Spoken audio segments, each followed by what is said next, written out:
Finalmente ci siamo. Si vede la luce in fondo al tunnel della strada pedemontana veneta.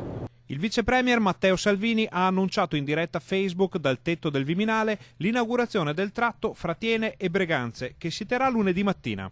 E la conferma arriva dal governatore Luca Zaia. Questa è un'infrastruttura voluta dalla stragrande maggioranza dei cittadini, voluta da tutte le amministrazioni comunali, è un'opera che i veneti chiedono e stiamo realizzando. La concluderemo entro il 31 dicembre del 2020, ma ovviamente nel frattempo si inizierà ad aprire lotti funzionali, come questo che è il primo lotto.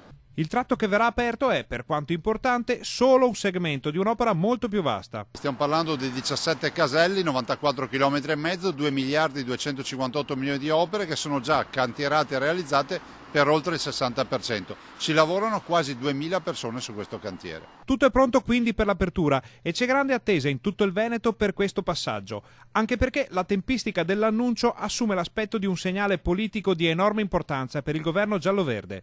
Noi siamo andati a dare un'occhiata all'infrastruttura, sulla quale per ora circolano solo i veicoli degli operatori per le ultime manutenzioni. Stiamo viaggiando sul tratto della pedemontana veneta che verrà inaugurato lunedì. Verrà il vice premier Matteo Salvini, con lui ci sarà il governatore del Veneto Luca Zaia e questa strada diventerà un punto di riferimento fondamentale per tutto il territorio. Resta comunque in ballo la ricaduta immediata sulla viabilità locale dell'apertura della pedemontana.